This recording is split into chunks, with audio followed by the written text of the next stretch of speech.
Accidental genius by Mark Levy. अपनी सोच को एक सही ढंग से कागज पर उतारना सीखिए। अक्सर ऐसा होता है कि हमारे अंदर ना बहुत सारे आइडियाज आते हैं, लेकिन हम उन्हें दूसरों को समझा नहीं पाते। कभी कभी ऐसा भी होता है कि हम अपने ही ख्यालों में कुछ इस तरीके से उलझ जाते हैं कि हम खुद भूल जाते हैं कि हमने क्या सोचा था या फिर हम क्या बोलने वाले थे। फ्री राइटिंग आपकी सभी समस्याओं का समाधान है। इसकी मदद से आप अपने सारे विचारों को एक जगह पर लिखकर उन्हें हमेशा के लिए सुरक्षित रख सकते हैं। लेकिन ये फ्री राइटिंग क्या है और आप इसका इस्तेमाल कैसे कर सकते हैं? इस किताब की मदद से आपको इन सभी सवालों के जवाब मिलेंगे। इस किताब की मदद से आप ये जानेंगे कि कैसे आप अपनी रोज की जिंदगी में पैदा होने वाले विचारों को समेट कर रख सकते हैं और कैसे बाद में ये विचार आपको फायदा पहुंचा सकते हैं। और आप सीखेंगे कि किस तरीके से आप अपने आइडियाज को लंबे समय तक अपने साथ रख सकते हैं, किस तरह आप लिखते वक्त अपने अंदर नए आइडियाज ला सकते हैं, किस तरह आप अपने लिखने के तरीके में सुधार कर सकते हैं। तो पहला सबक है, फ्री राइटिंग की मदद से आप अपनी सोच को सही ढंग से लिखना सीख सकते हैं। क्या आपके साथ कभी ऐसा हुआ है कि आपके अंदर कोई बहुत अच्छा आइडिया आया हो, लेकिन जब आप उसे दूसरों को समझाने जाते हैं तो आपको शब्द नहीं मिलते हो? हम सभी के साथ ऐसा एक न एक बार जरूर हुआ है, जब हम अपनी बात को खुद अच्छे से समझते हैं पर दूसरों को नहीं समझा पाते। इंसान का दिमाग ही एक ऐसा दिमाग है जो सही तरह से सोचना जानता है, और अगर ऐसे में अगर आप कोई नई बात सोचते हैं तो ये आम बात ही है। हम सभी के अंदर बहुत सारे अच्छे और बुरे आइडियाज आते रहते हैं। हम सभी किसी एक समस्या के कई समाधान सोच सकते हैं, लेकिन जब इस सोच को एक सही ढांचा देकर के अपने दिमाग से बाहर लाना होता है तो इसमें ज्यादातर लोग मात खा जाते हैं।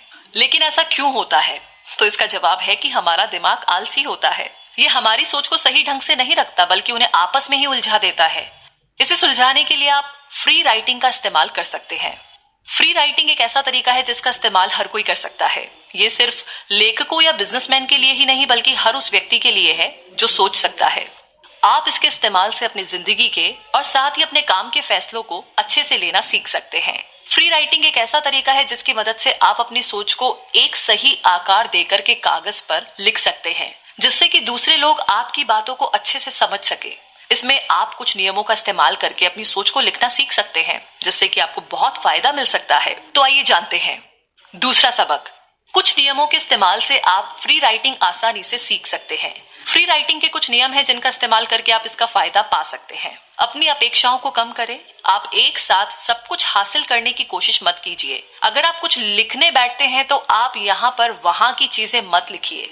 आप सिर्फ वो लिखिए जो जरूरी है। अगर आप ज्यादा लिखते हैं तो आप फिर से अपनी सोच को उलझा देंगे और ऐसे में फ्री राइटिंग का कोई फायदा नहीं रह जाएगा। इसीलिए आप आराम से बैठ जाइए और बिना जोर लगाए अपने विचारों को आराम से लिखिए। जल्दी और लगातार लिखिए। जी हाँ, तेज लिखने से आपका दिमाग भटकता नहीं है। दिमाग के काम करने की क्षमता हाथ के काम करने की क्षमता से ज्यादा है। इसीलिए अगर आप धीरे लिखते हैं तो आपका दिमाग उस बीच कहीं और भटक सकता है और आप अपने आइडियाज भूल सकते हैं। ऐसा हो सकता है कि जब आप तेज लिखें तो आपसे लिखने में कुछ ग्रामर या स्पेलिंग की गलतियां हो जाए। आप फिलहाल इस पर ध्यान मत दीजिए। एक बार आपने अपनी सोच को लिख लिया तो आप अपनी बाकी की गलतियों पर ध्यान दे सकते हैं। आप सिर्फ लिखते जाइए। लिखने की एक समय सीमा तय कीजिए। हर काम के लिए एक डेडलाइन रखने से आपका दिमाग सिर्फ काम पर ही फोकस करता है। अगर आप अपने आप एक डेडलाइन तय कर देंगे तो इससे आपको लिखने में मदद मिलेगी। फाइट क्लब के लेखक चक पलनह्यूग तभी तक लिखा करते थे जब तक उनके कपड़े वॉशिंग मशीन में साफ हो रहे होते थे। जैसे उनके कपड़े साफ हो जाते, वे लिखना बंद कर देते थे। तीसरा सबक, आप जैसा सोचते हैं वैसा ही लिखिए। अपनी सोच के साथ बहते रहिए और अपने ध्यान को एक सही रास्ता दीजिए। फ्री राइटिंग के और भी कुछ नियम हैं। अपनी सोच में बदलाव मत कीजिए। आप जब भी कुछ लिखने बैठे तो आप सिर्फ अपने समझने के लिए लिखिए। आप इस तरीके से लिखने की कोशिश मत कीजिए जिससे आपका लिखा हुआ दूसरों को भी आसानी से समझ में आए। फिलहाल आप सिर्फ वो लिखते जाइए जो आपके दिमाग में आ रहा है। एक बार आपने अपनी सोच को लिख लिया तो आप वापस जाकर के उसे अच्छा रूप दे सकते हैं। अगर आप ग्रामर के बारे में या दूसरी बातों के बारे में सोचेंगे तो आप अपनी सोचने की कला को मार देंगे। इससे आपका दिमाग दूसरी ओर भटक सकता है। तो अपनी सोच के साथ बहते रहिए। आप जैसे जैसे सोच रहे हैं वैसे वैसे ही लिखते जाइए। अगर बीच में लिखते वक्त आपको लगता है कि आप ऊपर लिखी गई बातों को और अच्छे ढंग से लिख सकते हैं तो आप ऊपर जाकर के सुधार मत कीजिए। आपके अंदर जो भी ख्याल आए आप बस उन्हें लिखते जाइए। एक बार आपने रास्ता तय कर लिया तो आप बस चलते रहिए। आप पीछे मुड़ करके सुधार करने की कोशिश बिल्कुल भी मत कीजिए, बल्कि आपके अंदर जो भी आए बस उसे उसी धुन में लिखते चले जाइए। इससे आप अपने अंदर के सारे आइडियाज को बाहर निकाल सकते हैं और बाद में उन सभी को अपनी जरूरत के हिसाब से समेट सकते हैं। अपने ध्यान को सही रास्ता दीजिए। जी हाँ, लिखते वक्त अक्सर ऐसा होता है कि आप तय नहीं कर पाते हैं कि आपको क्या करना है। ऐसे में आप अपने आप से कुछ सवाल कीजिए जो आपको इस समस्या से निकलने में मदद कर सके। जैसे कि आप अपने आप से पूछिए कि आप क्या गलत कर रहे हैं, या फिर पूछिए कि आप कैसे इसे सुधार सकते हैं। चौथा सबक, फ्री राइटिंग से आप अपनी सोच को अपने साथ लंबे समय तक रख सकते हैं। हमारा दिमाग हर वक्त कुछ ना कुछ सोचता रहता है। ऐसे में आपके अंदर बहुत सारी बातें आती रहती है, जिनमें से कुछ आपकी जिंदगी बदलने की ताकत रखती है। लेकिन यादों के समंदर में आपके काम की बात अगर खो जाए तो इसमें कोई हैरानी की बात नहीं है। इसीलिए आप अपने आइडियाज को लिख करके रखिए। अगर आप लिखेंगे तो आप अपने आइडियाज को लंबे समय तक अपने साथ रख पाएंगे। लिखने से आप अपने आइडियाज का रिकॉर्ड रख पाएंगे। मान लीजिए कि आपको सामान लेना है, अगर आप अपने सामान की लिस्ट बना लेंगे तो आप कोई सामान नहीं भूलेंगे। फ्री राइटिंग से पहले आप कुछ प्रॉम्प्ट लिखिए। प्रॉम्प्ट छोटी छोटी लाइनें होती है जो आपकी सोच को एक दिशा दे सकती है। एक प्रॉम्प्ट आपको रास्ता दिखाने में मदद कर सकती है। इसकी मदद से आप अपने आइडियाज की एक आउटलाइन तैयार कर सकते हैं और फिर उसकी मदद से एक सही दिशा में अपने आप को लेकर जा सकते हैं।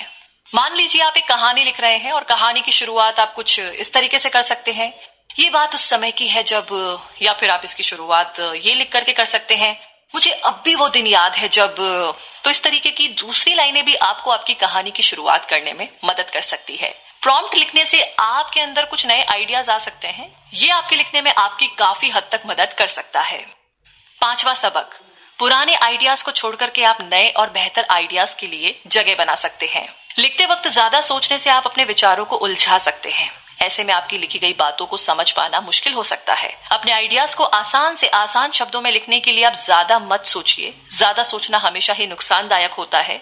आप बस समस्या की जड़ तक पहुंचने की कोशिश कीजिए। इसके लिए आप फैक्ट का सहारा ले सकते हैं। मान लीजिए कि आप किसी कंपनी में काम कर रहे हैं जिसकी सेल्स में गिरावट आई है। आपने जब इसकी वजह जानने की कोशिश की तो आपको पता लगा कि प्रोडक्ट की क्वालिटी खराब है।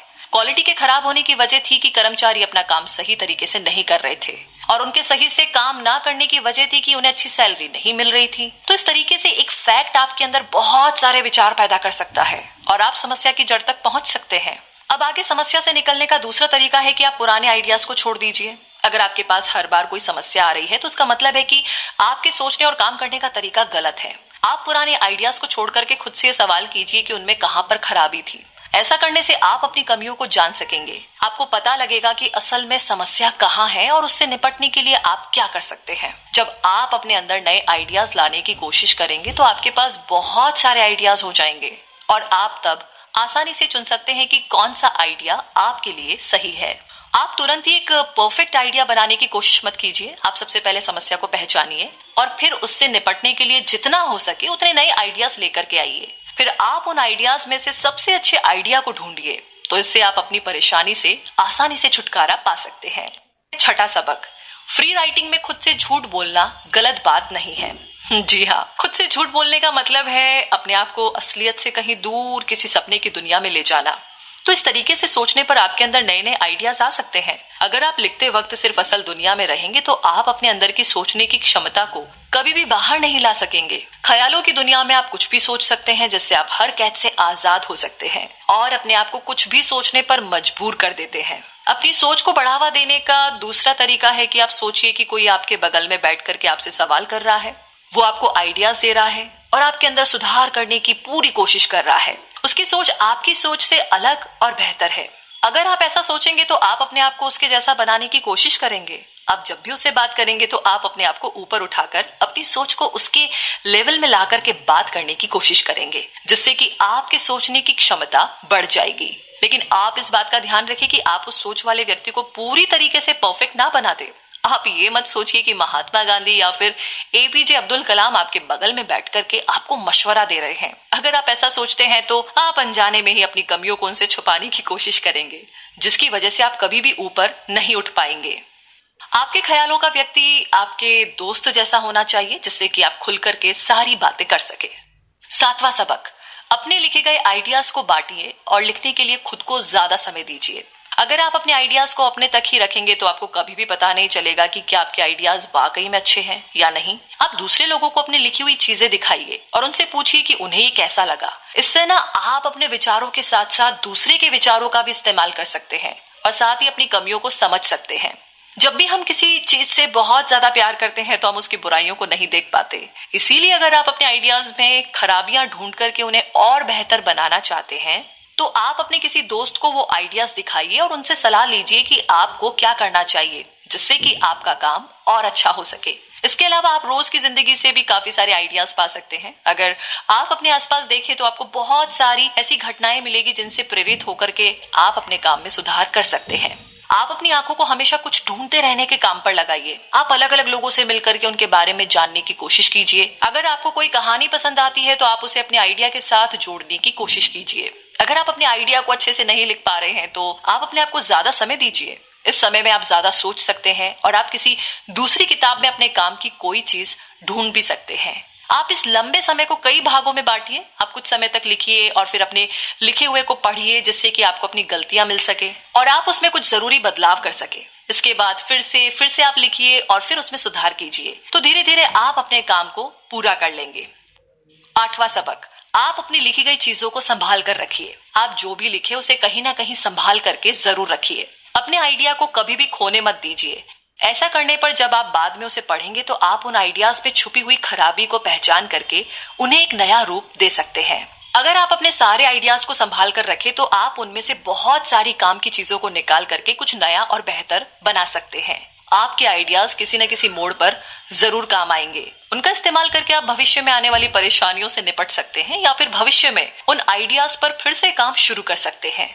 तो इसीलिए आप सभी की एक फाइल बना करके उन्हें अलग अलग भागों में बांटकर अपने कंप्यूटर में सेव कर लीजिए। इनका इस्तेमाल आप प्रॉम्प्ट की तरह कर सकते हैं। वैसे लिखने से पहले आप टॉपिक के बारे में मत सोचिए। आपके अंदर जो भी बातें आती है आप बस उसे लिखते जाइए। बाद में आप अपने इन आइडियाज का इस्तेमाल करके किसी खास टॉपिक पर कुछ लिख सकते हैं। इसके साथ ही आप अपने कंप्यूटर में सभी आइडियाज को सेव करते रहिए। आप अपने ऊपर ज्यादा भार मत लीजिए। अपने सारे आइडियाज को एक साथ जोड़ करके कुछ नया बनाने की कोशिश कीजिए। उसे बार बार पढ़िए और बार बार उसमें सुधार कीजिए। इस तरीके से रोज थोड़ा थोड़ा लिख करके आप अपनी सोच को एक नया और अच्छा आकार दे सकते हैं। शायद एक दिन आप एक किताब भी लिख दें। तो कुल मिलाकर के आपका दिमाग यादों और विचारों का समुद्र है। इस समुद्र में बहुत सारे विचार होते हैं जिन्हें संभाल कर रख पाना आसान काम नहीं है। आप अपने दिमाग में आए अच्छे विचारों को फ्री राइटिंग की मदद से समेट कर रख सकते हैं और साथ ही उन्हें बार बार पढ़ करके उनमें काफी हद तक सुधार भी कर सकते हैं। 8वां सबक, आप अपनी लिखी गई चीजों को संभाल कर रखिए। आप जो भी लिखे उसे कहीं ना कहीं संभाल करके जरूर रखिए। अपने आइडिया को कभी भी खोने मत दीजिए। ऐसा करने पर जब आप बाद में उसे पढ़ेंगे तो आप उन आइडियाज में छुपी हुई खराबी को पहचान करके उन्हें एक नया रूप दे सकते हैं। अगर आप अपने सारे आइडियाज को संभाल कर रखें तो आप उनमें से बहुत सारी काम की चीजों को निकाल करके कुछ नया और बेहतर बना सकते हैं। आपके आइडियाज किसी न किसी मोड़ पर जरूर काम आएंगे। उनका इस्तेमाल करके आप भविष्य में आने वाली परेशानियों से निपट सकते हैं या फिर भविष्य में उन आइडियाज पर फिर से काम शुरू कर सकते हैं। तो इसीलिए आप सभी की एक फाइल बना करके उन्हें अलग अलग भागों में बांटकर अपने कंप्यूटर में सेव कर लीजिए। इनका इस्तेमाल आप प्रॉम्प्ट की तरह कर सकते हैं। वैसे लिखने से पहले आप टॉपिक के बारे में मत सोचिए। आपके अंदर जो भी बातें आती है आप बस उसे लिखते जाइए। बाद में आप अपने इन आइडियाज का इस्तेमाल करके किसी खास टॉपिक पर कुछ लिख सकते हैं। इसके साथ ही आप अपने कंप्यूटर में सभी आइडियाज को सेव करते रहिए। आप अपने ऊपर ज्यादा भार मत लीजिए। अपने सारे आइडियाज को एक साथ जोड़ करके कुछ नया बनाने की कोशिश कीजिए। उसे बार बार पढ़िए और बार बार उसमें सुधार कीजिए। इस तरीके से रोज थोड़ा थोड़ा लिख करके आप अपनी सोच को एक नया और अच्छा आकार दे सकते हैं। शायद एक दिन आप एक किताब भी लिख दें। तो कुल मिलाकर के आपका दिमाग यादों और विचारों का समुद्र है। इस समुद्र में बहुत सारे विचार होते हैं जिन्हें संभाल कर रख पाना आसान काम नहीं है। आप अपने दिमाग में आए अच्छे विचारों को फ्री राइटिंग की मदद से समेट कर रख सकते हैं और साथ ही उन्हें बार बार पढ़ करके